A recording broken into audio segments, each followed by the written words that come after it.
Welcome to this week's rant. But before we get started, here are the normal parish notices. If you haven't subscribed to the channel, please hit the subscribe button. If you want to be notified when the channel publishes new content, hit that bell icon. Consider supporting the production of videos on the channel by supporting me on Patreon. That's www.patreon.com/TheMusicTechGuyUK. The address should be somewhere down here. We're living in interesting times. Coronavirus has taken hold in the UK. This is the 22nd of March 2020. And I did want to do a little piece to camera because YouTube is encouraging creators to do this. So it's starting to have a major impact. My company has sent me home. Basically, I've been told to go home and work from home for the foreseeable future. The government has asked people to stay at home, abstain from social interactions with family and friends, which is quite hard considering today is actually Mothering Sunday. So you should be going and taking your mother out, or at least taking flowers to your mother, which I can't do because my mother actually is not feeling very well. So we've decided to socially isolate.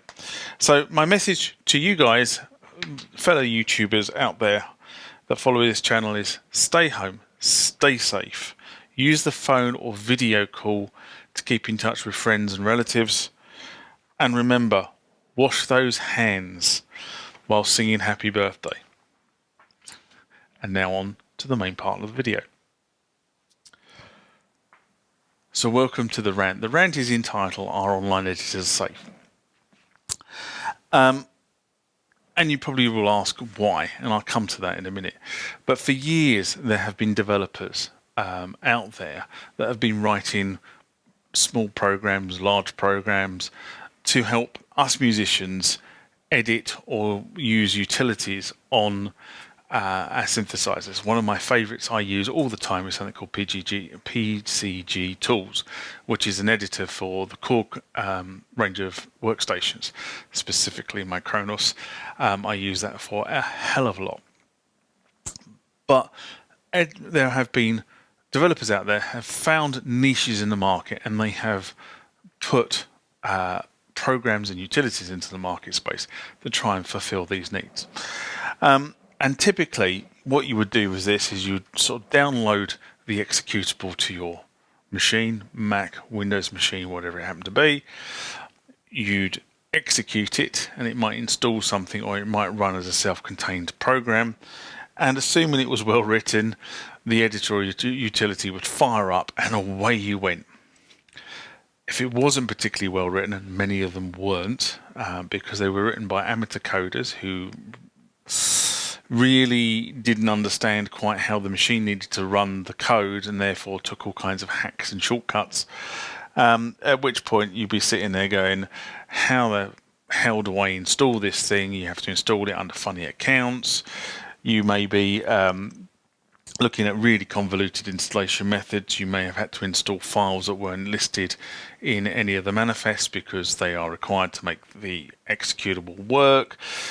You know, we could be exchanging emails with the authors. I've done that before now, exchanging emails with tech support, should it exist. But for many of these freeware things, there is no tech support. You're either dealing directly with the author or you're dealing with nobody. Some of them are communities, so the code has been developed by a community, and in which case you might be more lucky. Googling, blogs, user forums, we've all been there, and you might get it working, or you might just give up the ghost. And I've done that on numerous occasions with these things as well. So the executable route was where we started. Now people are moving more to an HTML route. So by HTML, I'm talking about web pages. And this is typically an easier model because you don't have to install anything per se. Although you might have to install an active component to make the HTML page talk to your machine. So you do have to install something. But it is definitely a simpler model. So why am I talking about this? What has brought this subject into my mind? Well, probably about 3 or 4 days ago, I was surfing Facebook in one of the particular groups, and I think this was the actual D50 group, and I came across this article, and I'm not going to put it on screen, but that's the article, or the thread, should I say. And the particular user was effectively trying to get a HTML web page running, HTML editor web page running, that was effectively mimicking the PG-1000, so that he could edit the tones on his D05, which is the Roland Boutique. And it wasn't working. He was trying to use this on Safari on the Mac, and he basically was getting loads of error messages. So he posted to the forum, said, I'm getting all these error messages, can anyone help me out? And it turns out that one of the reasons why he was getting so many error messages was the actual HTML web page was designed to work in Google Chrome, not in Apple Safari. And there are obviously subtle differences between the web browsers and how the web browsers work. So you had to have Chrome installed. And then it was basically using a feature of Chrome that allowed it to effectively send and receive MIDI controls to the web page. And this is the crux of the rent. How do you know, after opening up all the security on your machine to make this web page work, that your machine is not being scanned and scavenged for all your data? How do you know? Because in order to make some of this stuff work, you have to effectively bypass a lot of the security you've got installed on your machine.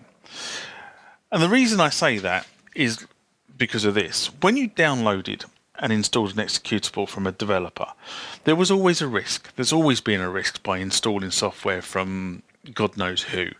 And you have to make a judgment whether you trust that software or not.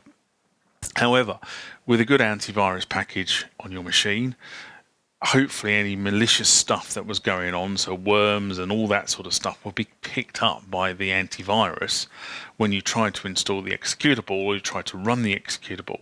It'll be flagged up to you. You'll be told that it was trying to sort of make connections to the internet, it was trying to do this, it was trying to do that, and you had a chance to stop it. So you had a sort of fairly sort of good, robust level of security there to hopefully ensure that your machine was safe. That's the executable route. But with an HTML web page, you have to log on to a page on the internet to make this thing work. Very few of them actually are HTML pages you can download onto your machine. Most of them are hosted on websites somewhere. And when you load an HTML page effectively and then start opening the security up on your machine, things get a lot harder. You've already established an active connection to the internet page where this HTML web page is an editor is hosted. So you've created a connection. Typically that connection is now going to be secure, so it's either going to be on port 443 or it's going to be on port 8080, which are the two typical ports they use for this stuff, depending on what the underlying code is. 8080 tends to be used more for sort of Java-based applications. So you've got a secure connection from your machine to the web page anyway, which means your antivirus can't see into that connection because it's secure.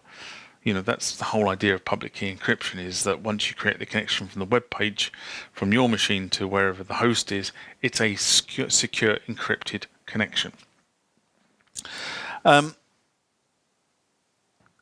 You may have had to open up ports on your machine to make the web page work. If you've had to download an active control onto your machine, you most definitely will have had to do something to make that control work. Now, if it was a simple active control, a lot of the Microsoft active controls are relatively simple. Your antivirus will look at those and say, okay, that's fine. But if it's a more complex active control, then pound to a penny, you might have had to do things in your antivirus software to allow the communication of things like a MIDI stream to and from the web page. And this is where the problem starts, because you're putting exceptions in. Every time you put an exception into your antivirus software, you're lowering the security on your machine. So you don't really know if you've opened up various bits and bobs on your machine to allow it to run, what data is going backwards and forwards to that web page. You're assuming it's just MIDI data or program data, but it could be anything. So have you got something that can see what data is going backwards and forwards? And pound to a penny, you probably don't, unless you work in the industry I work in, where they're completely paranoid and have all the antivirus tools going.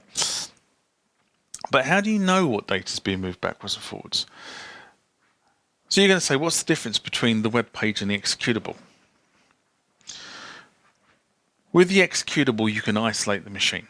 So you can take the machine off the internet, you can disable Wi-Fi, you can run the executable, and if it doesn't work when you have it isolated in a non-internet environment, there is something wrong. You shouldn't be using that, because that executable should work on that machine without the need to go out to the internet. Now, some developers, what they do is they effectively have an online key system. So effectively the executable goes out to the internet to get a license for you to use that. I'm not a fan of that scenario. I'd like to buy the software and rather than have an online key, have the key on my machine.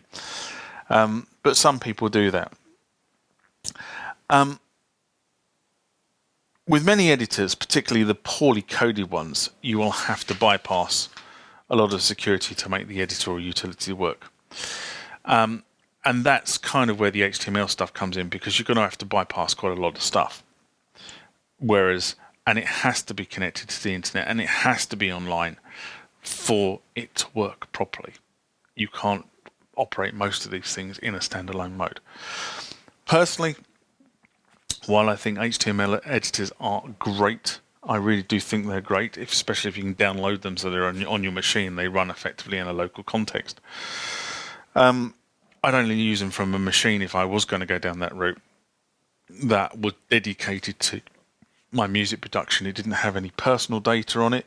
By personal data, I'm referring to financial records, bills, correspondence containing names and addresses. You get the drift. Last year, I went to court, as many of you know, to try to get divorced. Where my ex put a lot of documents into the court bundle that contained usernames and passwords of various financial institutions that I had accounts with. Now, I changed the passwords a number of years ago. In fact, I changed the passwords almost as I walked out the door, because I didn't want her getting hold of effectively my banking records, for want of a better word, and draining my personal accounts down. It was no other reason than that. I just didn't want anyone, draining my personal accounts down, because at that point in time I was in a very vulnerable situation. But shortly after going to court, I started to receive emails, and lots of emails from various individuals claiming that they had access to my personal affairs, and unless I paid them lots of money to some weird Bitcoin account, they were effectively going to name and shame me and drain all my money and do da. You get the drift. So I have to be honest and say I'm a little paranoid about this sort of stuff nowadays. But on the flip side, it is your data. And, we're all big enough and ugly enough to make our own mind up whether you should be using this stuff and whether you're prepared to take the risk of opening up your machine to these sites so that you can edit one of these legacy machines. And on that note, I'm going to say bye-bye. So, bye from the workshop this week.